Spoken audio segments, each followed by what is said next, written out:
We're continuing today where we left off last week with the essay called Chibat HaAretz by Rabbi Yitzchak Mirsky in the third volume of Hegyonei Halacha.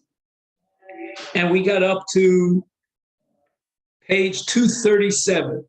That's where we want to pick it up. And let's keep in mind that there's a concept called Kedushas Eretz Yisrael, and then there's something called Chibat Eretz Yisrael. And with regard to Kedushas Eretz Yisrael, we discussed the Kedusha Rishona, the Kedusha Shniya.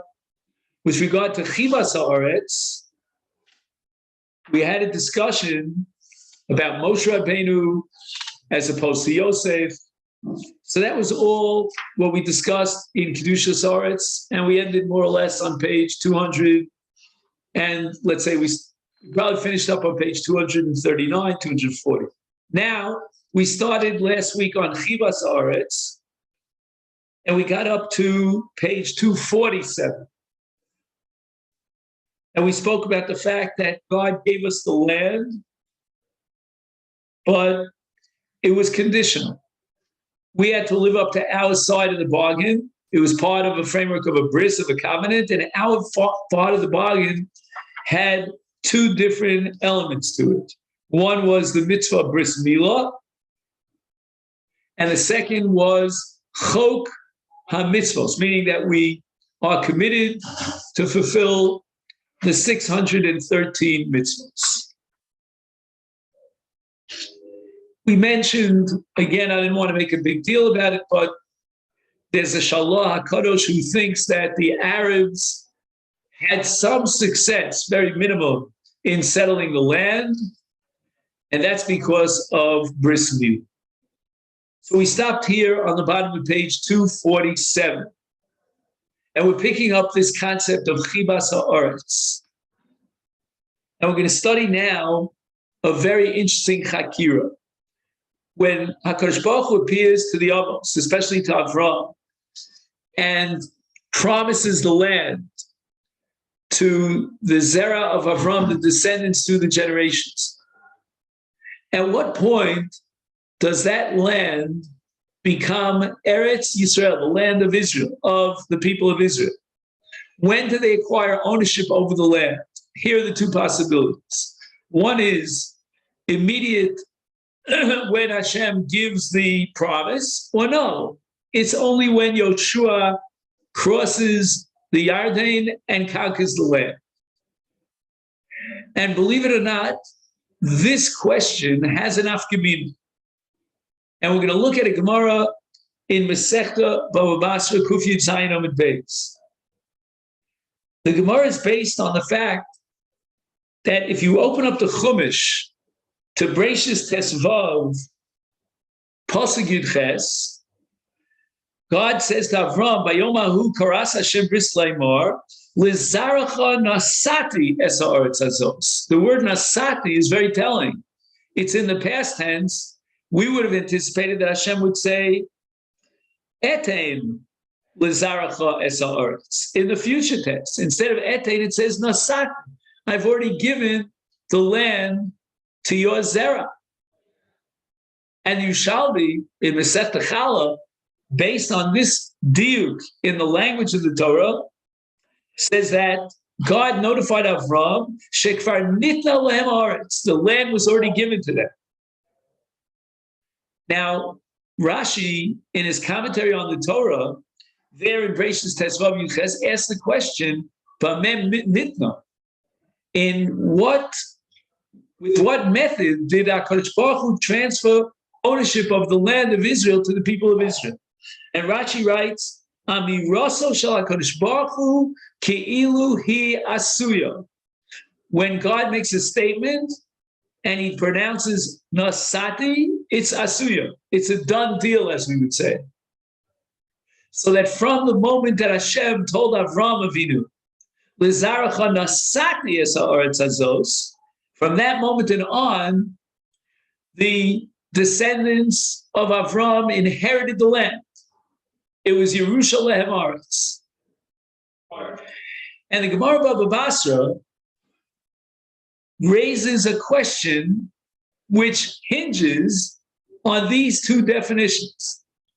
This is the nafkamina. We have to understand that in the laws of Yerusha, there's a concept called Bechar. A Bechar gets Pichnayim, a double portion in the inheritance. However, he can only get a double portion from what's called Muchzak. Do you remember this? This is that which is already in the possession of the Morish. So the father had possession before he passed on, then and only then does the Bechar get Pishnai. But if there were outstanding debts that were owed to the father and they were only paid up to the estate posthumously, after the death of the father, that's called Ra'ui, that's not Muchzak, and the Bechar does not get Pishnai. Now the Gemara in Baba Basra on Kuf Yud Zayin presents a shita of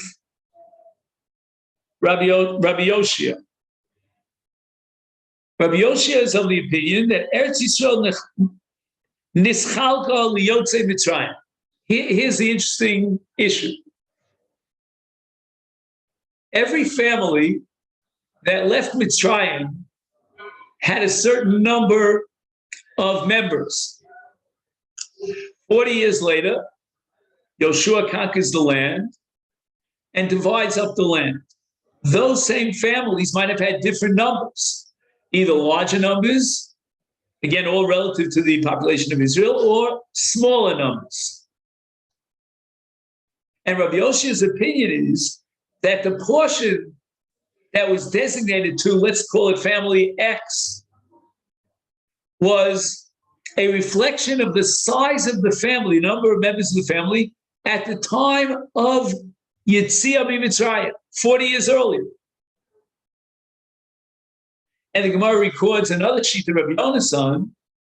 He holds Lebai HaAretz Nischalka. He doesn't agree with Rabbi Yoshia that Liyotze Mitzrayim Nischalka. He says Lebai HaAretz. We count up the heads that make up a family of the families that crossed the Yarden as they crossed the Yarden. They may have been smaller or larger than the original families that they stem from, that they came from at the time of Yetzias Mitzrayim. What the Gemara is going to analyze now is what seems to be a clear-cut support for the Shita Rav Oshia, that it all depends on Yotzei Mitzrayim. And the Gemara quotes the episode of Benos Tzlafcha. And you may recall that this was an issue that came all the way to the top, up to Moshe Rabbeinu, and there was some confusion about whether the Benos Tzlafcha would have rights to inherit their father Tzlafcha after his death, seeing that the Yerusha goes through the male members, not through the female members. And it was unknown at that time as to whether or not, in the absence of male members, there are no brothers, there are only sisters, only girls, they would inherit their father. However, the Gemara comes up with an entirely different understanding of what confused Moshe and what Moshe Rabbeinu had to confer and consult with the Ribono Shalom about. What was the suffix? We thought the suffix was whether Banos, Yarshos, B'makom Shein Banim. But no. It's a whole different issue. It's an issue about Chelik HaBechar. Why? Because Slavchad was the Bechar. Now watch this. Slavchad's father, his name was Chefer. And he had a number of sons, the oldest of which was Slavchad. Slavchad, the son of Chefer, was the Bechar. So what we're doing now, Rabbi Osai, is we're basically learning a sugya in the Gemara in Baba Basra. But we're not going to see the Gemara inside line by line, just the highlights and the conceptual issue that underlines the Gemara.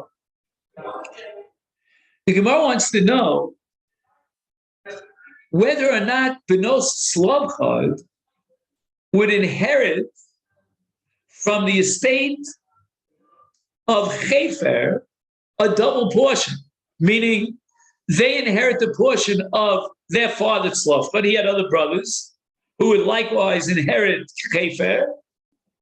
Would Slavchad inherit Pishnayim as the Bechor, a double portion, and therefore the Benos Slavchad would divvy up amongst themselves the portion of their father Slavchad, which was a double portion because of his status as a Bechor.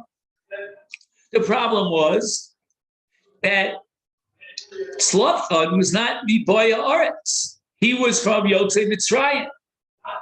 And the question is, does he have rights to Pishnayim in Chalukas Eretz Yisrael based on the fact that he was a Bechor and that Eretz Yisrael is divided from, or to, I should say, to the Yotzei Mitzrayim? And the Gemara quotes a Mishnah in Masechta Bechoros in Perek Ches, HaBechorim notlu biruchas ha'aretz me'avosehem chelek kaful. The Gemara quotes a Mishnah in Bechoros that the Bechoros had rights to a double portion that they inherited from their fathers in Chalukas Yotzei Mitzrayim. In other words, since Yotzei Mitzrayim, they had Bechoros. These Bechoros would now inherit a double portion, and it's that double portion that would be passed on to the next generation. Now, if Slavchad was one of the Yotzei Mitzrayim, and he was a Bechor, then based on the Mishnah in Bechoros, we could conclude that Slavchad would get Pishnayim. And if Slavchad was Roy, he was, how should I say, Zakai to Pishnayim, then the Benos Slavchad, when they would divvy up the land of Israel, Yoshua would have to give them a double portion in the land of Israel in comparison to the other brothers of Slavchad and their descendants. So we're now on page 248, and he writes that the Mishnah, this is line 5, Shabikure Bechorim, the Bechorim, Notlu Birushas HaAretz Me'avosam, Chelek Kaful, and therefore, when it comes to the Benos Slavchad, since their father Slavchad was a Bechor of Yotzei Mitzrayim, therefore Slavchad has rights to a double portion, which he passes on now to the daughters, to the Benos Slavchad. So Kshechilku es HaAretz, they went back to the Chelik of Chefer, and Chefer had many children, as we said. They were all Yotzei Mitzrayim. And now when Slavchad dies in the desert, his daughters, Benos Slavchad, inherit that portion that was coming to Slavchad, which is a double portion. So the Mishnah establishes that not only did the Benos Slavchad inherit one portion of the land of Eretz Yisrael, they even inherited a double portion of the land of Eretz Yisrael. Again, relative to the descendants of Chefer that didn't go through Slavchad. And all this is because Slavchad was a Bechor, and a Bechor gets Pishnayim. So it seems that the Yerusha is not dependent upon the numbers and the status of Bechor at the time of Chalukas HaAretz, when Yoshua crosses and conquers the land of Israel, but rather it depends upon an earlier period of time. We're going back to the Yotzei Mitzrayim. So the Gemara asks, wait a second.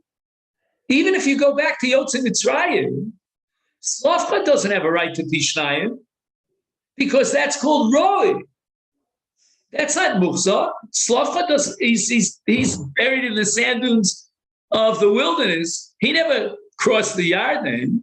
whatever rights he had to Pishnayim, based on Yotzei Mitzrayim, according to the Shita of Yoshia, those rights would not materialize in a Pishnayim, because that's not called Muksach, that's called Roy. Down the line, he would be Roy to get Pishnayim, but now he can't get Pishnayim as Bechor, it's Roy. And that's Gemara's Kasha in the Sugi Bava Basra Kuf Yud Zayin. So the Gemara answers, Eretz Yisrael muchzekes hi liyotzei Mitzrayim. Emphasize the word muchzekes. It's not a question of Roy. It's a chazaka. Shenemar, quoting the pasuk in the beginning of Shmos, "Va'avesi eschem al haaretz v'nasati osom lachem morasha." Morasha means they already inherited it. Ani Hashem. So we're going back to the past, and we're saying that the Yotzei Mitzrayim are considered muchzakim, and they didn't even enter into the land. And therefore, as far as Pishnayim is concerned, Slavchad has the right to Pishnayim, which he now passes on to his daughters. Why isn't it Roy? And the answer is because Eretz Yisrael is muchzekes lanu me'avusim.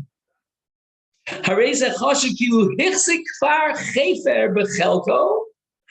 And once Chefer made a chazak in his chelek in Eretz Yisrael, he now, with his death, passes on a double portion of that chelek of Chefer to Tzlavchad, and Tzlavchad passes that on to his banos. So from the fact that the Gemara says that Eretz Yisrael is not begeder Roy, but rather it's begeder Muchzak, that's why the Bnos Tzlavchad will collect Pishnayim, because they, so to speak, step into the shoes of their father as far as Yerusha is concerned, and Slavcha was a Bechor, he got Pishnayim. Moshe Rabbeinu then, again, a whole other pshat in the parsha of Slavcha.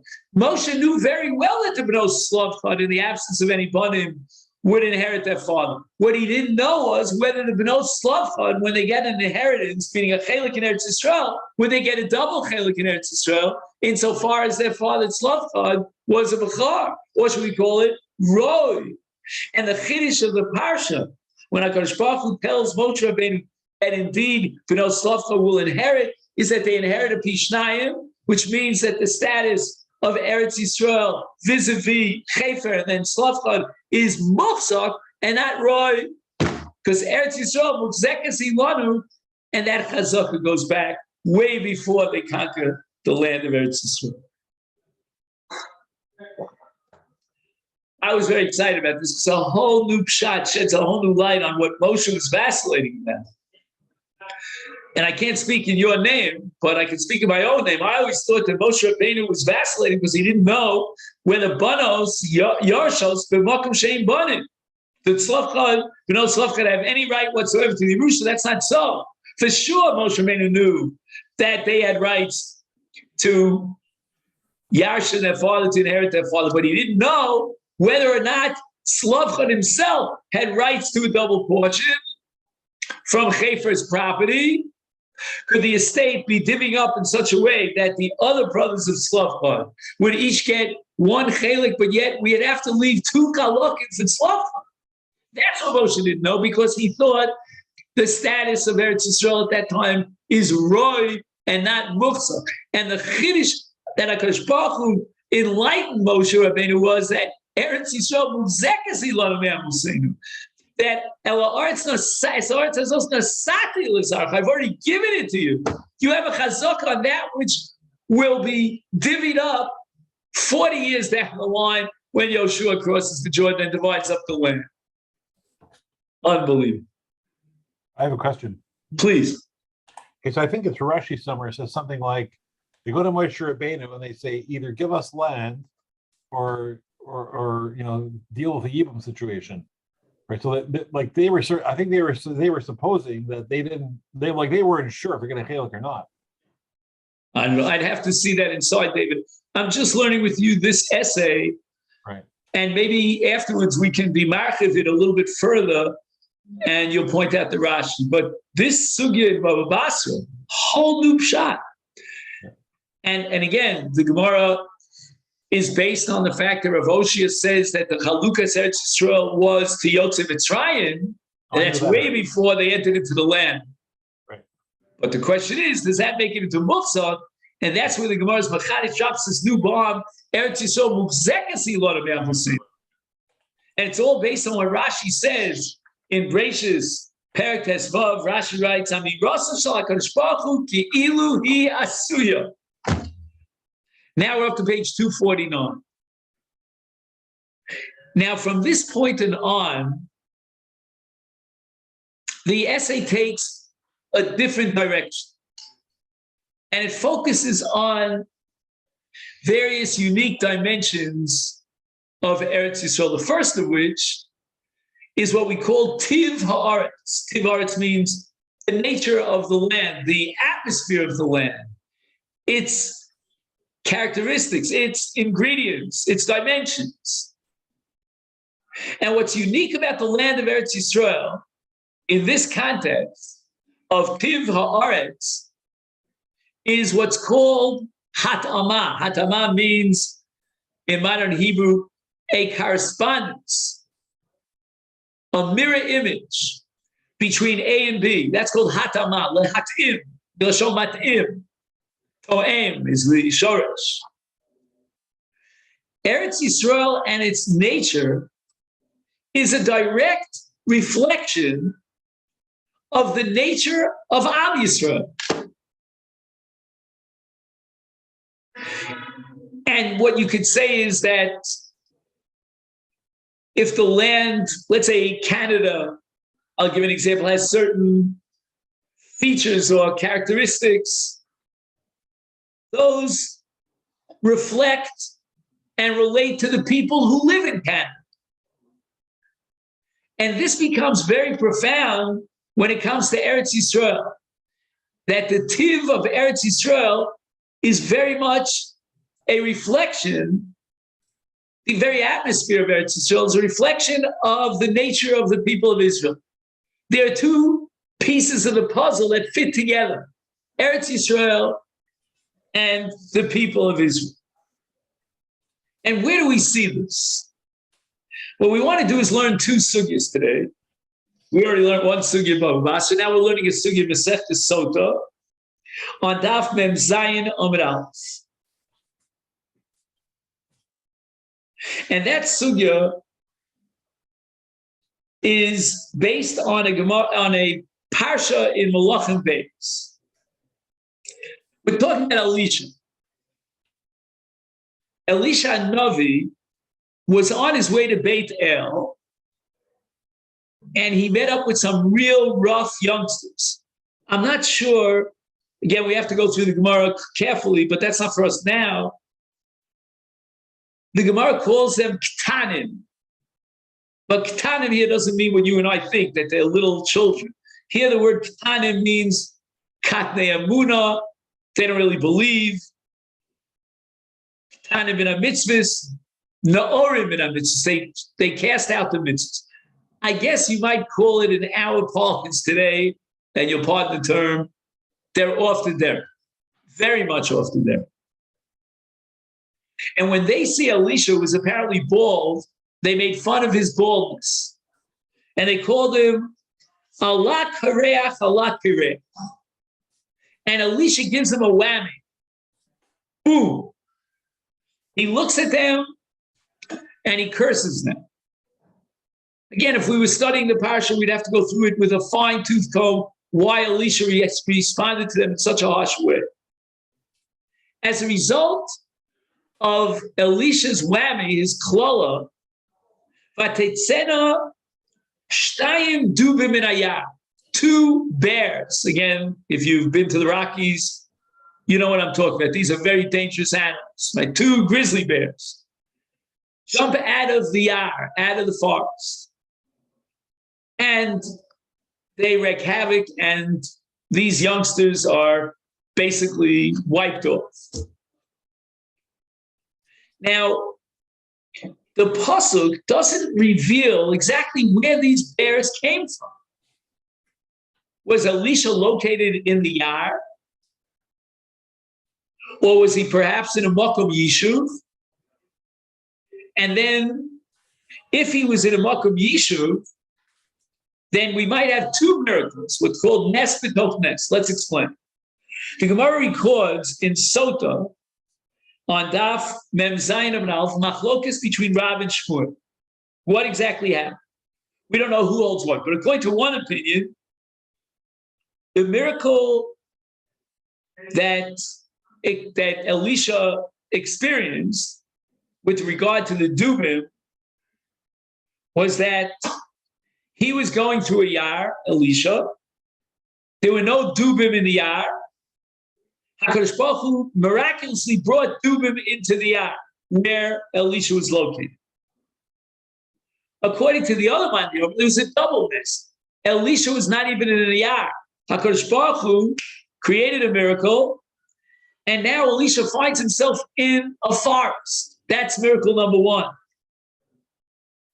Miracle, right? So he was b'makom yishuv. So miracle number one is that he finds himself in a Yar.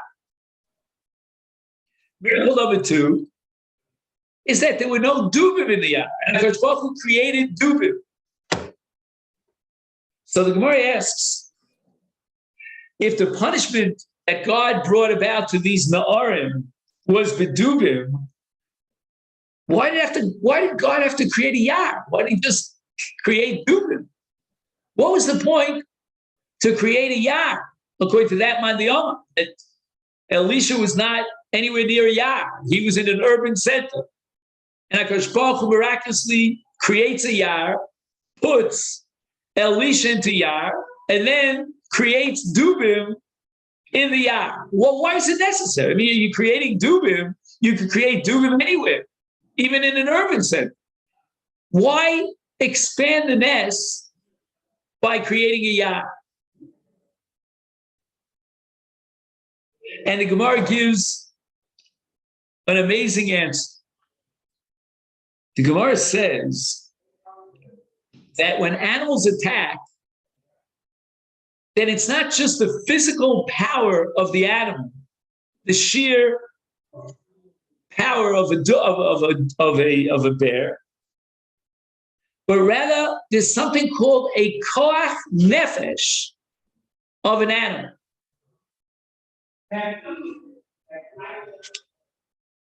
So the animal has what you might call brute strength, which is bestiality. Brute, that's the strength of an animal. Bear is a very strong animal.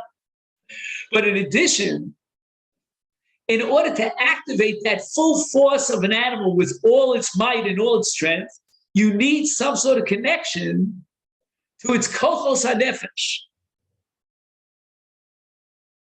Only when the koach hanefesh of the animal, again, we're talking about a nefesh bahamis, but nevertheless, an animal has a nefesh, it's a life force. That life force, when it is touched upon and activated, that's when the brute force is projected outward.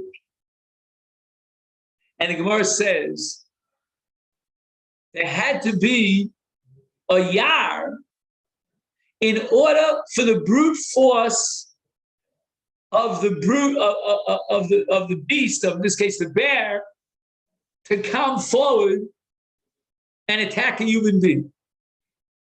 As if to say that even a bear, as powerful as it is, based on its kochos hanefesh, would not reach out to attack youngsters, in this case, Na'arim.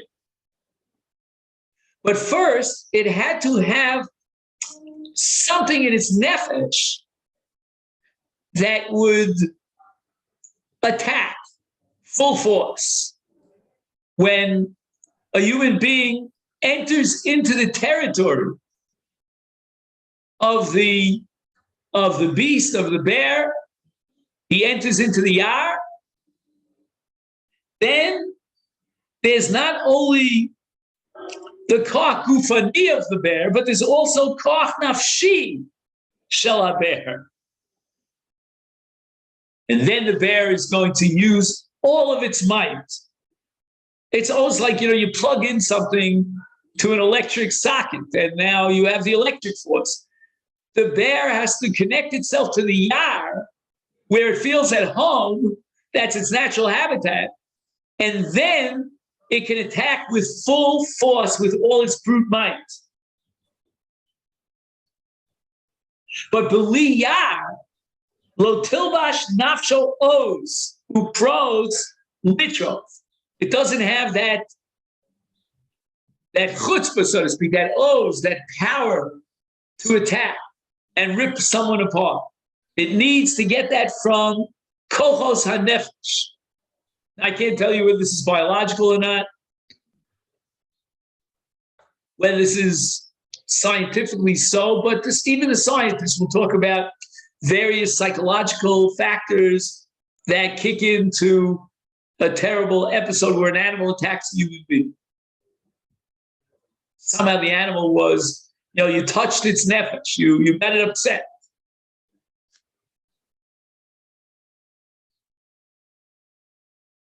Like, for example, again, I'm not trying to equate that, but if you attack cubs of a mother animal, forget it. You're a goner. Again, that psychological catalyst that brings forth a brute force. Now, again, so far, if we only had the Gemara that we mentioned in Sota, we're learning something about the atmosphere and the home habitat atmosphere of an animal that could bring about this kind of a force. What about a human being? For that, we have to learn a different sugya in Bechoros on Daf Ches Amud Beis. There's a wild Agarita, very, very, shall I say, it's like reading a storybook to your children from the Arabian Nights. I mean, the whole story about Rabbi Yeshua ben Chananya. Rabbi Yeshua ben Chananya was very high up as a representative of the Jewish nation to the Roman government, to the Caesar himself. And at one point, Rabbi Yeshua ben Chananya, in his attempt to project the positive and special, unique character of the Jewish nation to the Caesar, so that the Caesar would appreciate that there are Jews in the country, he tells them that the Chachmei Yisrael have a greater knowledge than the Chachamim of Athens. At that point in time, Athens, which is close to the Greek Empire, that's like an adversary of the Caesar. And Rabbi Yeshua ben Chananya claims that our Chachamim, the Jewish wise men, are even greater in wisdom than the wisest men of Athens that were very famous. These wise men of Athens were locked up under Roman strict supervision. They were incarcerated in Athens. So the Caesar says to Rabbi Yeshua ben Chananya, you know what? I'm going to test you. You're telling me that your Chachma is even greater. It supersedes the wisdom of Chachmei Atuna. Go there and bring them to me. And then we'll be able to test you out and see if you're smarter than the Chachmei Atuna. This was all a ploy of the Caesar, because the Caesar knew that it would be impossible for Rabbi Yeshua ben Chananya to bring, to ship over the Chachmei Atuna back to Rome. This is impossible, because they were locked up under strict supervision. They were shomrim on all sides. So Rabbi Yeshua ben Chananya says to the Caesar, how many Chachmei Atuna are there? The Caesar says 60. And he knew it, because they were all 60 that were locked up. So Rabbi Yeshua ben Chananya says to the Caesar, you know what? I need you to create a ship for me so that I can bring back the Chachmei Atuna from their cells. And I need a ship that has 60 rooms in it. And each room has to be equipped with 60 chairs. And I'm going to go to Atuna. And that's exactly what happened. He comes to Atuna. He's got 3 problems, 3 impediments. Impediment number 1, nobody knew where the Chachmei Atuna were located. It was, some sort of a secret underground tunnel. Number 2, no one was allowed to go into that tunnel, which was protected by the Shomrim. And number 3, even if he can somehow figure out where they're located and somehow fool the Shomrim to get access to these Chachmei Atuna, how is he going to bring them back to the Kesar?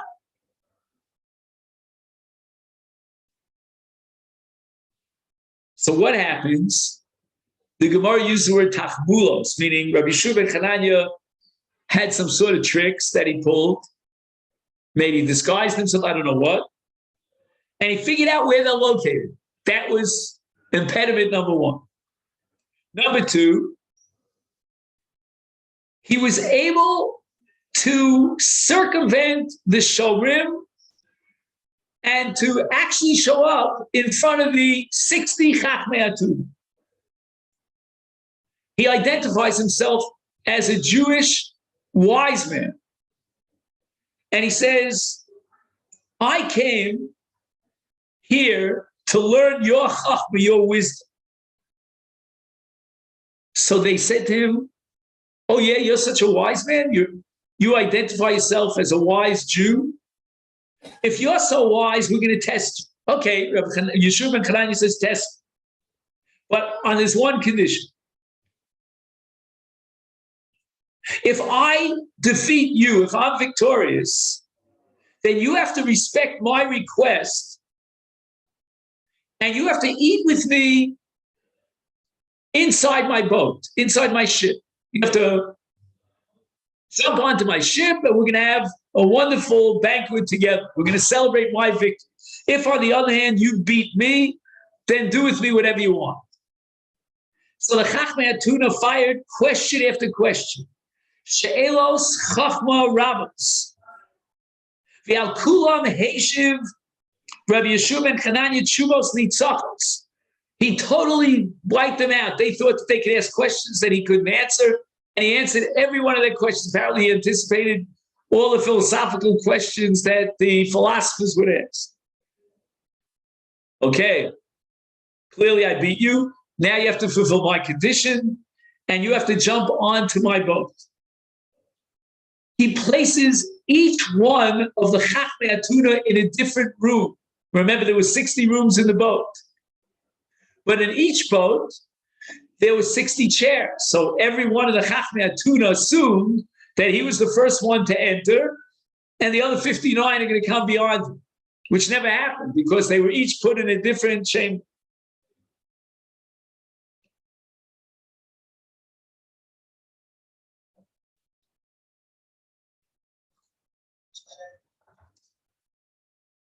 Now, Rabbi Yeshua ben Chananya says to the sailor, ship out.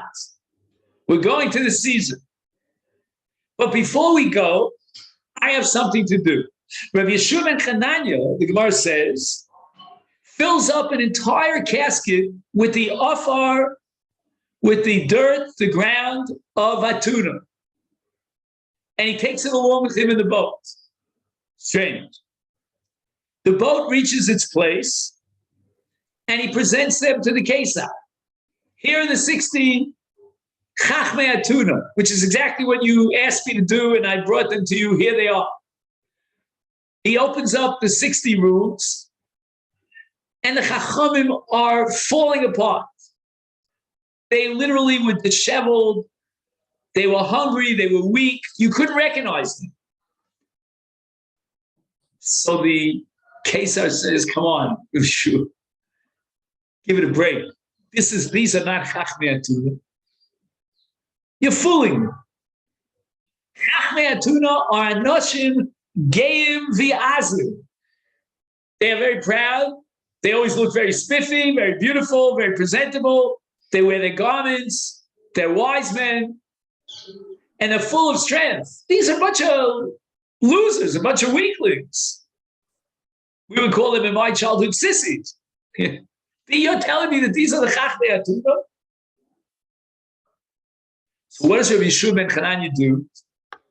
You remember that he had this trunk full of the offer of Atuna. He takes the offer and he throws it in front of each one of the 60 chambers where the 60 Chachamim were. And the Gemara says they started smelling the smell of ancient Athens, because the earth of ancient Athens has a very particular smell. Every earth of every country has its own smell.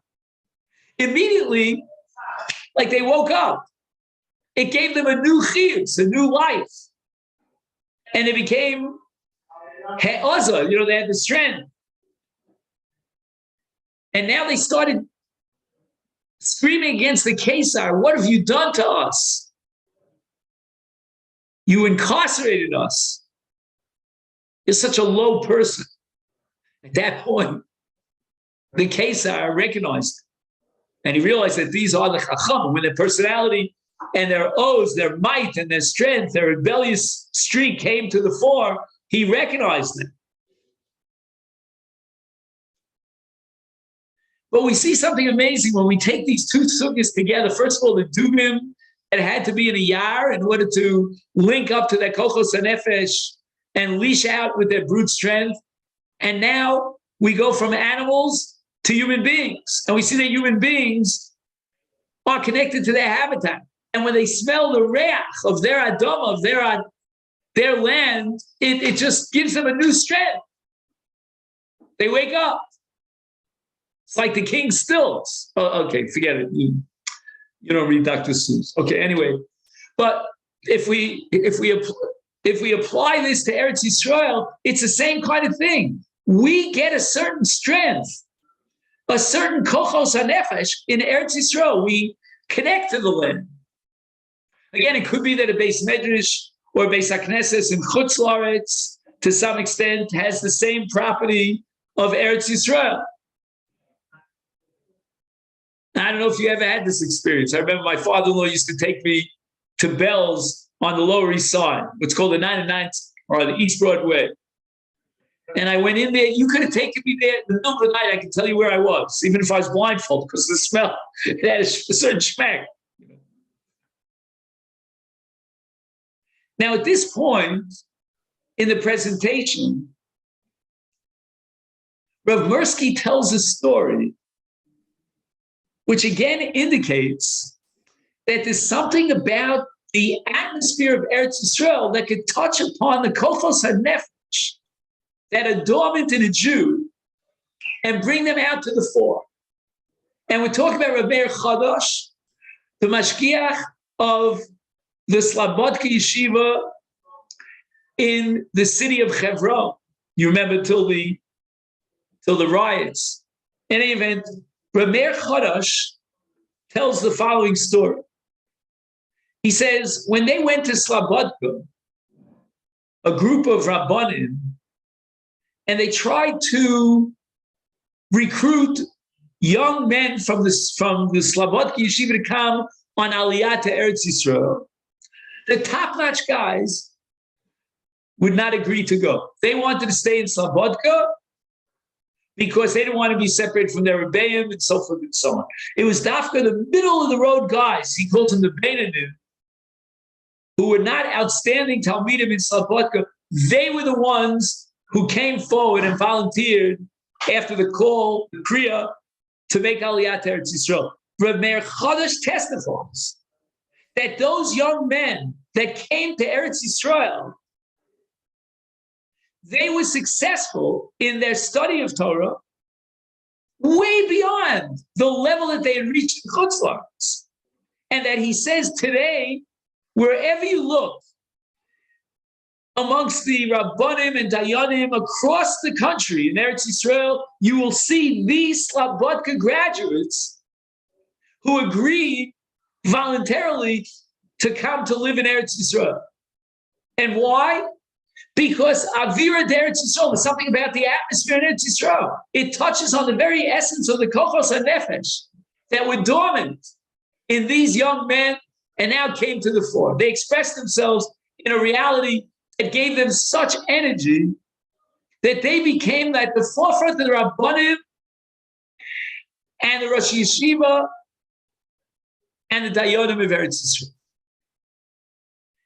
And truth be told, I have to tell you, even to this day, I'm not sure that when I met some of these people, that they actually lived in Slobodka and learned in that yeshiva. That's already a different generation. But I can tell you that in my youth, I remember how much of an impact the Bogrim, the graduates of Hebron Yeshiva, had all over the country.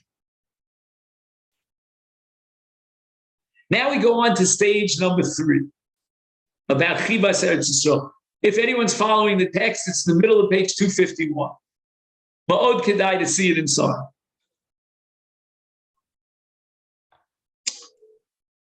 The history of Eretz Yisrael for the Jewish people, of course, it's got its ups and its downs, but we're going to talk about the ups, is a string of manifestations of Nisim v'Niflos. And it goes back even before we cross the Jordan. When Moshe Rabbeinu faces Sichon and Og, great miracles happened. They defeated 2 nations in Ever Yarden. That's where 3 of the Shvatim, 2.5 Shvatim settled. Then, how was Yoshua able to cross the Yarden? That was also a miracle. And then he conquers land after land in Eretz Yisrael, defeating the 7 nations. All miracles. And now we have a concept, listen carefully, called Zichron HaNes. When miracles happen in Eretz Yisrael, and specifically in Eretz Yisrael, we want to remember those miracles. And we'll see why in a minute. So Yoshua, for example, this is based on a Gemara in Brachos and Daf Nun Daled, and we're talking about, we used to sing it, Josh got the battle of Jericho. You remember that song? When Yoshua, it doesn't matter, you don't have to remember it. But you know the Tanakh, Yoshua Perek Vav, when Yoshua brings down the walls that surround the city of Yericho, it's all al derech hanes. In fact, the Chomotz Ha'ir were shkuos in the ground. They went down into the ground, miraculous. And Yoshua made a declaration, Orur Ha'ish Lifnei Hashem Asher Yakum V'yivnes Ha'ir Azos Yericho. You are not allowed to rebuild the city of Yericho. And the Rambam says, why not? Why did Yoshua, on his own decision, proclaim an Easter to rebuild Yericho? Says the Rambam, since the walls of Yericho collapsed, not based on nature, but b'derech hanes, Yoshua prohibits rebuilding the city because it's got to be a zichron l'nes. So that when anyone comes to the ancient city of Yericho, he will see that miracle. He will see that the walls of Jericho are submerged underground. And therefore, the Gemara paskins in Masechta Brachos that if you see the Chomos of Yericho nivla'a ba'aretz, if you see it sucked into the ground, chayav levarech. He has to make a bracha of Hodah and Shevach lifnei hamokum. And the Ramban says in his commentary on Shmos Daled that what Yoshua did was a paradigm and an establishment that we would have to imitate throughout the generations. And this is going to shed a light on an ancient question that the Ramban says bothered all the commentaries were bothered. Moshe Rabbeinu was a kvad peh. But Moshe Rabbeinu was he had a great power of tefillah, prayer. Many times he invoked that power. Why don't we find anywhere that Moshe Rabbeinu prayed to Hashem, and had he done so, it was certainly that Hashem would have responded in the positive, that he should be healed from kvad peh. Now, the question is an excellent question. I'm not sure if the answer does justification, but you're going to have to judge that. The Ramban says the following, that the move of Moshe, that he was a kvad peh, was a result of a miracle. The Medrash tells us that as a child in the palace of Paro, you remember the story, Moshe Rabbeinu puts the crown, the kingly crown, onto his head. He's a little tot. And at that point, Bilam, one of the counselors of Paro, says, put him to death. This young child in the future will start a rebellion against him. Yisro was there. Yisro wanted at least possibly save this young child. So he says, you know what? Let's test out this little Moshe and figure out if he's working with a full deck. Is he a bar das? If he's a bar das, then the fact that he took your crown and put it on his head, that might be meaningful. That might be ominous for the future. But if he's not a bar das, then let him go, let him live. So they put in front of Moshe, you remember the story, they told us this when we were children, one pot full of gold, another pot full of hot coals. Moshe Rabbeinu was moving towards the gold because he was a bar das. And the Malach Gabriel came down and pushed him towards the coal. He picks up a piece of coal and he instinctively puts it into his mouth. He becomes a kvad peh.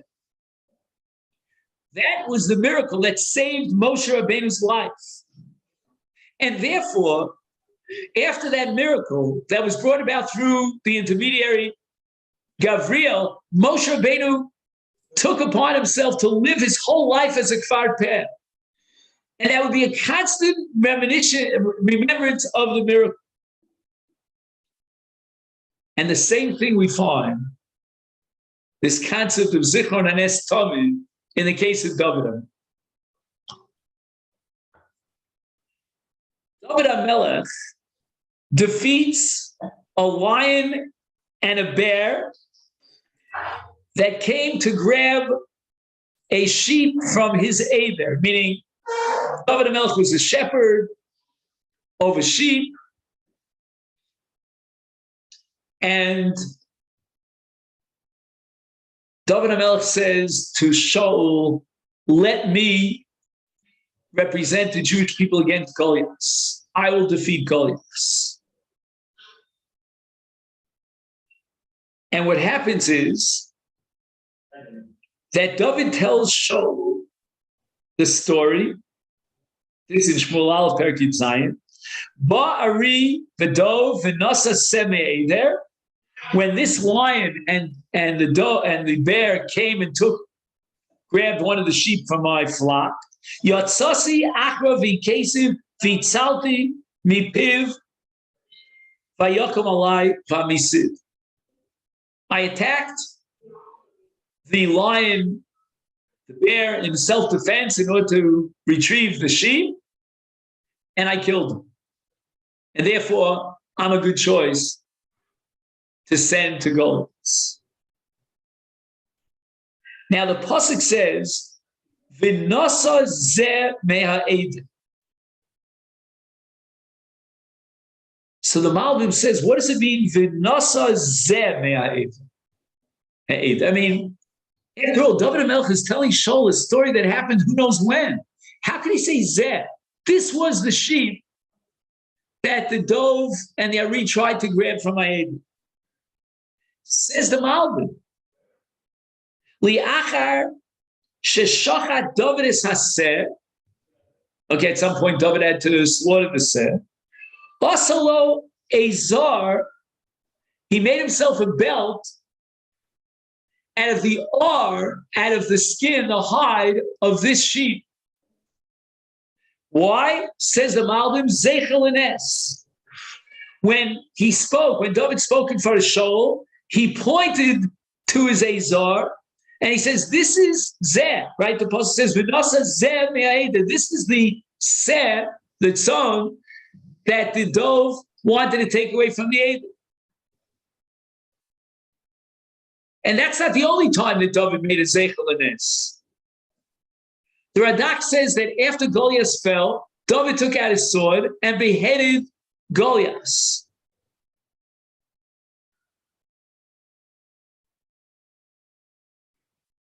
Where is that sword which David used to kill Goliath? That sword was placed by David in the city of Nov, where there was a Mishkan, in the Ol Moed. The Ol Moed, the Holy of Holies of Nov. And when the Kohanim would come in to the Ol Moed, they would immediately see the Cherev, and they would remind themselves of the great miracle that David defeated Goliath. And we have a principle called Chivisi Hashem L'negdi Samid, Chivisi Nisi L'neged Tamid. We have to remember the Nes all the time. He tells a story now about the father of the Chidah. The Chidah's name was Azulai, David Azulai. His father's name was Avram. He authored a book called Chesed Avram, which I think I have. And when this Rabbi Avram left Morocco on his way to Eretz Yisrael, there was a tremendous wind, a storm that threatened to bring down the ship. And there was a great miracle. And somehow the ship did not get wrecked. It made it all the way to Turkey.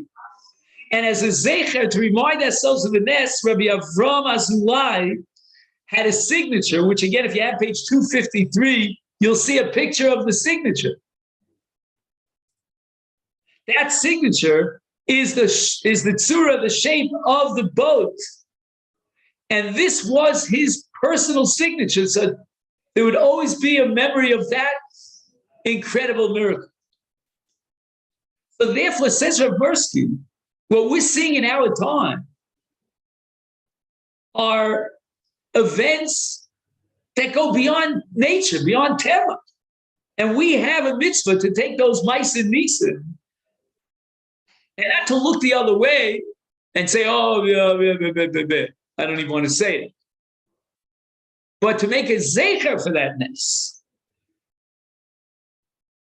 He says not to be atum. Atum means, insulated, to close our ears. He says when Eliyahu Navi stood against the Nevi'ei Baal and he wanted to demonstrate Ki Hashem Hu Elokim, he prays to God, Aneni Hashem Aneni, a double language of Aneni. The Gemara in Masechet Brachos on Daf Vav says, why is the double language Aneni? Aneni Shetered Eish Min Hashamayim. Another Aneni Shelo Yomru Maisik Shafimeh. Imagine. You could have an H that comes down from Shemayim as the greatest miracle to burn the karbanos that was soaked in water. And the spectator is going to say, no, that's just Maisik Shafim. So we need, in order for a miracle to be complete, akara asadness, to recognize and acknowledge the ness.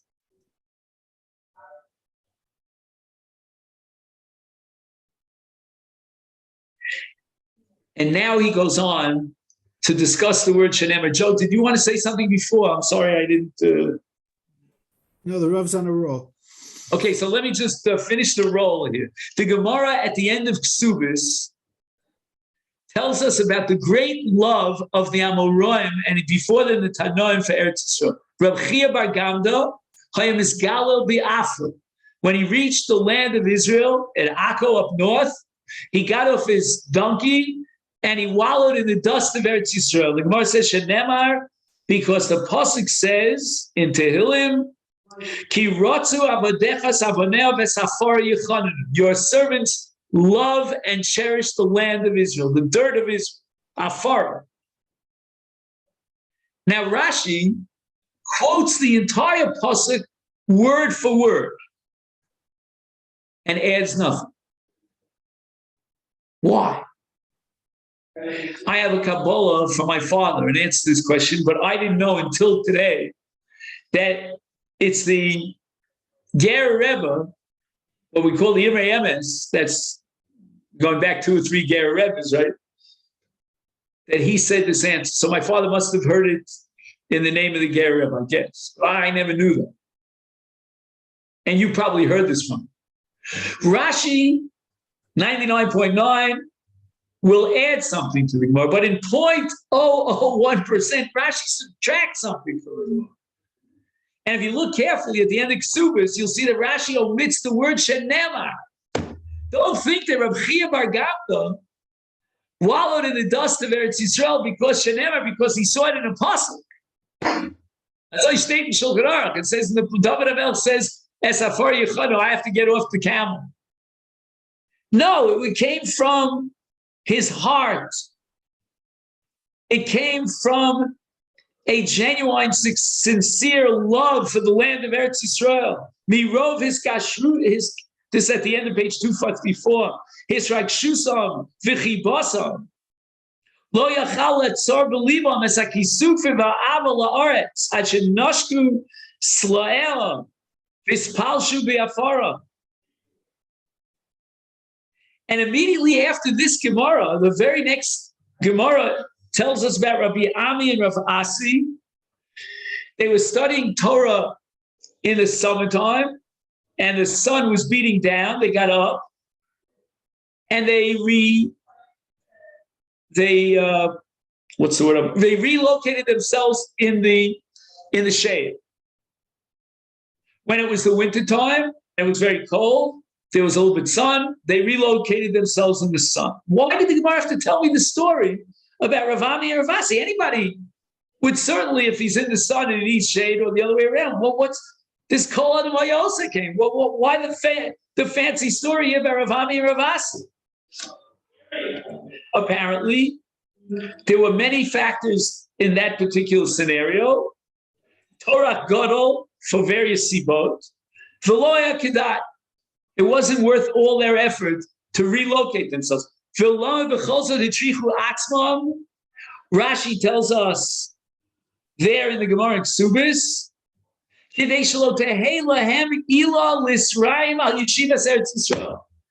since Rav Asi and Rav Ami were in Eretz Yisrael, if they would bake in the sun, or they would say, "Oh, this land is full of," I guess in Canadian terms, we would talk more about how do you say lachut humidity. Humidity. Okay, I forgot the word humidity for a second. I haven't heard it in a couple of years. Well, you might talk about the cold. I mean, it doesn't get too cold or snowy in Toronto, right? For that, you have to go to Montreal or Ottawa. I don't know where. Imagine to make an effort to improve your physical situation, even if the effort is not really worth it, so that you shouldn't have a negative dimension of Eretz Yisrael. And the Gemara tells us about Rabbi Chanina, because of his love for Eretz Yisrael, when he went on the drachim, on the roads in the land, he would fix up the roads. If he saw gumos, there were holes in the ground, he would fill them up. If he saw miksholim that were in the ground, he would take them away, clear them away. Shaliyavo lahotzi laz v'shemra al Eretz Yisrael. And he tells a beautiful story here about certain Rabbi Yaakov who went on Aliyah to Eretz Yisrael 200 years ago. And on his way back to bring his children and his household with him to Eretz Yisrael, he got very weak. It was a very long trip.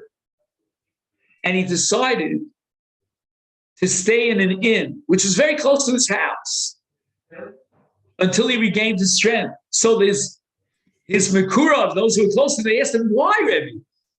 He was so close to the house. Go home and rest in bed and take it easy. So Rabbi Yaakov said, if I would go home in that weak state, they would say, that's what Eretz Yisrael did to you. Re'uma ololo Rabbi Yaakov Eretz Yisrael. And the Ben Ish Chai, quoted here at the bottom of 255, says that we learn Musa from the Anhag and the way that the Chacham behaved, to be very careful about what we say about Eretz Yisrael. L'bal yotzi mipiv shum dibur lo tov lignus HaAretz. V'afilu ama achas me'Eretz Yisrael. Every single cubit of Eretz Yisrael is suffused with avira de Eretz Yisrael. So you start complaining, it's too cold, it's too hot. I don't like the peiros of Eretz Yisrael. He says, afilu bi'eis churbana, even when the land is desolate. Kidei shelo yeh bechlal motzi dibal Eretz Yisrael. I have no doubt that he's referring here to the Meraglim. And we think about Lashon Hara and Motzi Diba when you speak Nebuch about another human being. But here they were speaking Lashon Hara about Eretz Yisrael. And we have to be very careful about the repercussions thereof. Okay, we ran out of time. Almost got to the finish line. So if there are any questions or comments on what we learned, Joe? Just two things. First of all, maybe the Ger Rebbe heard it from your father. I don't think it works out just in terms of the history of it. And I just wanted to say before, with regards to Moshe Rabbeinu and the speech of him, would you ever have thought of Moshe Rabbeinu asking for anything for himself? Moshe never asked for anything for himself. Again, Moshe Rabbeinu was appointed by Hashem, commissioned to be the Redeemer of Israel, to stand in front of Paro. So what was Moshe Rabbeinu's response? I'm a kvad peh. I can't take this job. So why not pray to Hashem?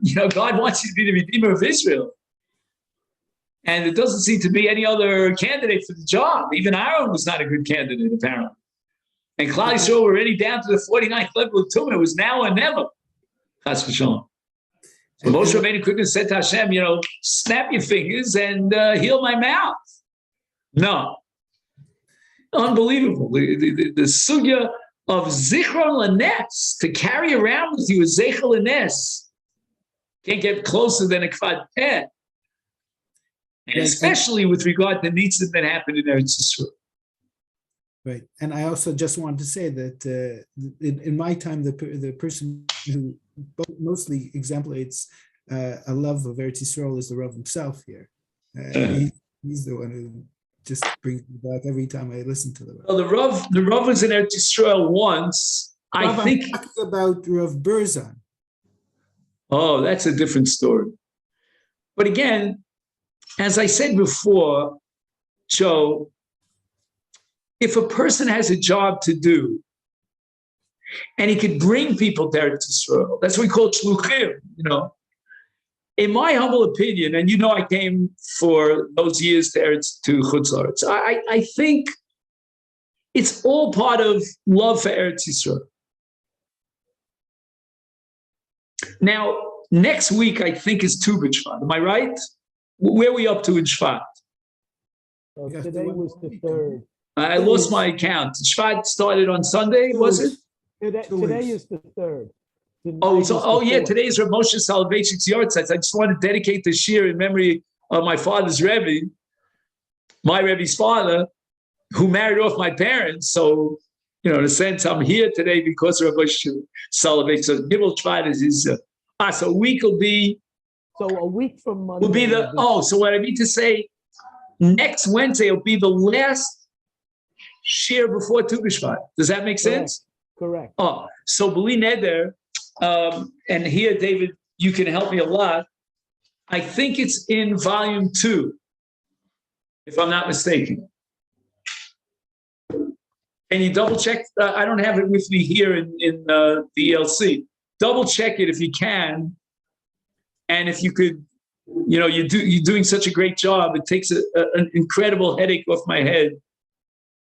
And send out Tu B'Shvat in Hegyonei Halacha. And B'li Neder will try to do that next Wednesday, unless See if I can find it. Unless it's Canada Day or something. I don't know. Just Canada Day. No, not quite.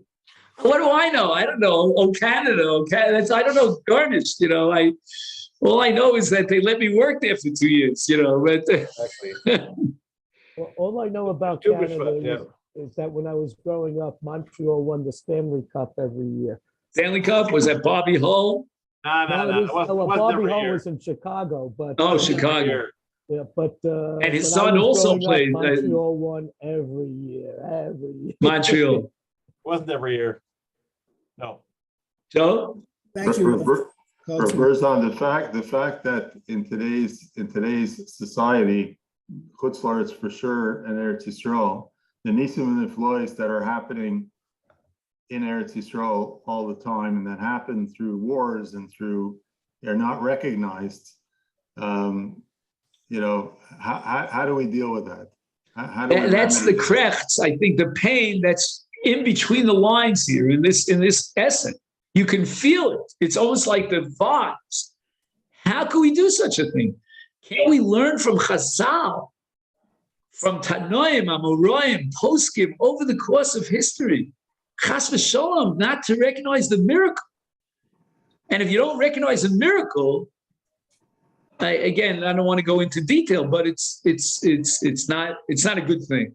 Hey, can I say something? And in my life, it was the 6 Day War. I'm sure you all would agree with that. I mean, that was like just open and shut. I mean, hands down. I mean, the Yom Kippur was very painful, but there were nisim and flows there too. I'm not saying no, but the most, and then of course talk about Entebbe. I mean, to send a group of soldiers across the into the, and it goes on and on. I mean, if you read about the accomplishments of the state of Israel, the contributions in so many areas of knowledge, when these BDS guys or what's it called, what's it called, the ice cream, Ben and Jerry's. Ben and Jerry's, they were we're not going to take any imports from the so-called, conquered areas, right? The territory. And, the joke was, if you don't want to get any benefit from the territories, you might as well forget about this and forget about that and medicines and who knows what, and put Israel into cherem and, turn the clock back, a couple hundred years. I mean, how old is the state of Israel? A little bit more than 70 years, and look what they've accomplished. And most of their accomplishments are only recognized against the will of our foes, of our enemies. But we have serious problems. I'm not saying no, but let's recognize what's going on here. I mean, you think about our grandparents, great-grandparents who went through the Holocaust. I mean, did they dream? If they would have seen a dream of what we see today, they would have said, this is fantasy. This can't be reality. Isaac Shafim. Isaac Shafim, exactly. That's what they're saying. It's Isaac Shafim. I found there's 3 essays on Tu B'Shvat. How many? There are 3 essays on Tu B'Shvat? Yeah, 3. So wow. So you can look. All right. So you know what? I'll be home later on, and I'll look it over. Yeah. How many pages is each essay? Very long. Okay, so the first one is 13. Wow. The second one is 11, and the third one is 10. Oh boy, I didn't realize. You have to let me know which one you want. All right, I'll let you know. Thank you so much. Everyone should have a great week. Go ahead. Thank you, Colton.